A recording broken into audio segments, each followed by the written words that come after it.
किसी एक एमएलए ने जनता के साथ गड़बड़ की, भ्रष्टाचार किया, तो भगवंत मान जी की सरकार ने केजरीवाल जी के मार्गदर्शन में उसमें अपने ही एमएलए के खिलाफ एक्शन लेने में कोई कोताही नहीं की। यही अरविंद केजरीवाल जी की राजनीति है, यही भगवंत मान जी की सरकार का। और दिल्ली में जब हमारी सरकार थी तो दिल्ली की हमारी सरकार का एक मोटो था कि भ्रष्टाचार बर्दाश्त नहीं होगा, भ्रष्टाचार में कोई भी लिप्त पाया जाएगा, जो भी जनता के साथ गद्दारी करेगा उसको छोड़ा नहीं जाएगा, वो कहीं हो कोई हो। लेकिन आज आपके सामने भारतीय जनता पार्टी के मॉडल की भी एक मैं तस्वीर रखना चाहता हूं। भारतीय जनता पार्टी भ्रष्टाचार को लेके क्या रवैया रखती है, उसकी तस्वीर मैं आपके सामने रख रहा हूं। बीजेपी वाले अपने गुजरात मॉडल की बहुत बात करते हैं। गुजरात मॉडल भ्रष्टाचार का मॉडल है। उसका खुलासा हो रहा है कि गुजरात के दाहोद में मनरेगा में भ्रष्टाचार का मामला सामने आया, मीडिया में भी आया, उसमें चला थोड़ा बहुत, कि गुजरात के पंचायती राज मंत्री के बेटों ने अपने ही पिताजी के डिपार्टमेंट के पैसे उड़ा दिए। दाहोद में 71 करोड़ रुपए का मनरेगा का घोटाला हुआ है। और ये महाघोटाला इसलिए है, ये सिर्फ घोटाला नहीं है, एक महाघोटाला है, क्योंकि भारतीय जनता पार्टी के मंत्री के बेटों ने अपने ही पिताजी के डिपार्टमेंट में ये 71 करोड़ का घोटाला किया है और वो पकड़े गए। आप सब जानते हैं कि वहां के कृषि और पंचायत मंत्री बचूभाई खाबड़ जी के विभाग में ये घोटाला हुआ है 71 करोड़ का, और उनके बेटे बलदेव और किरण और उनका भतीजा वहां पे 71 करोड़ की चोरी करने के आरोप में पकड़े गए हैं। क्या चोरी की है उन्होंने? कि मनरेगा के काम, गरीबों के जो काम गांव में होने थे वो हुए नहीं, कोई काम नहीं हुआ। मनरेगा बनाया गया था इसलिए कि गांव में, गांव के एकदम पॉवर्टी लाइन पे खड़े हुए गरीब लोगों को, जिनके पास कोई काम नहीं है, उनको रोजगार दिया जा सके और उनसे गांव में कुछ काम करवाए जा सके। लेकिन पंचायती राज मंत्री के बेटों ने कंपनियां बना के वो काम अपने हिस्से ले लिया और काम किया भी नहीं। तो गांव में कोई काम नहीं हुआ, गांव के गरीब लोगों को रोजगार नहीं मिला। गांव में काम करने और गांव के गरीब लोगों को रोजगार देने के नाम पर बिना काम किए, बिना किसी को मजदूरी दिए 71 करोड़ रुपए मंत्री जी के बेटे, दोनों बेटे अपनी कंपनियों में ले गए। ये एक घोटाला है। लेकिन इसमें महाघोटाला यह है कि भारतीय जनता पार्टी की सरकार इसमें मंत्री जी के खिलाफ कोई एक्शन ही नहीं ले रही है।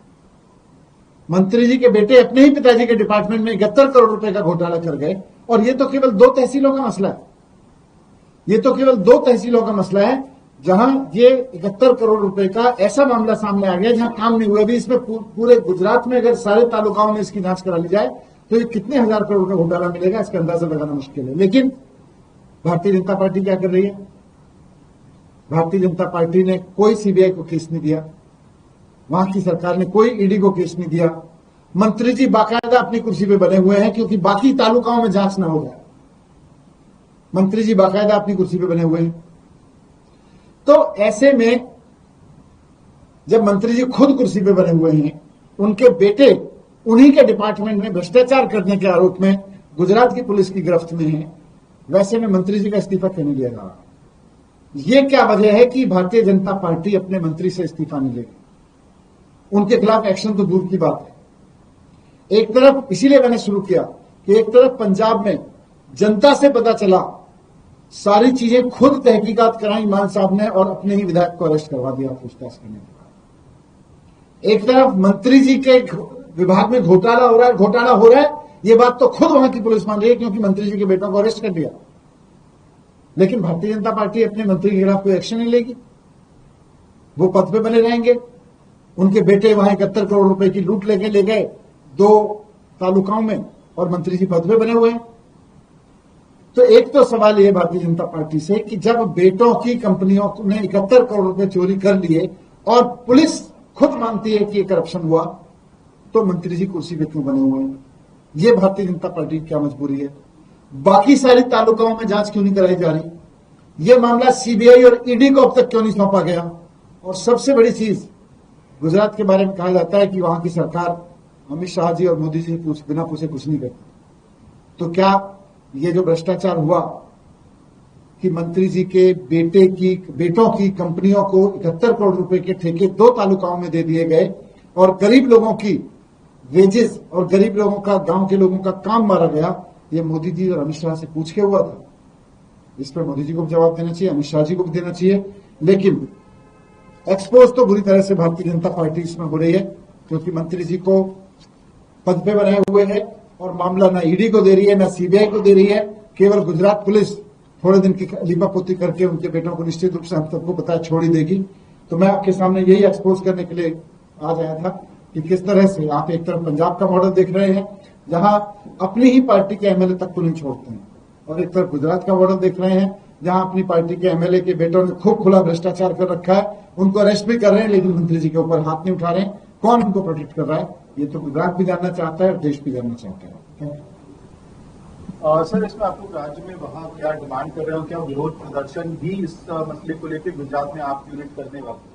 नहीं, इसको जनता, ये गुजरात की जनता की आवाज है। गुजरात के गांव में काम होना था, गुजरात के गरीब लोगों को मनरेगा का रोजगार मिल रहा था। मनरेगा के तहत 71 करोड़ रुपए गुजरात के गांव के गरीब लोगों की चोरी किए गए हैं मंत्री जी के बेटे के द्वारा। जिन मंत्री जी की जिम्मेदारी थी कि गुजरात के गांवों तक मनरेगा पहुंचे, उन्हीं मंत्री जी के बेटों ने वहां से 71 करोड़ रुपए चोरी कर लिए।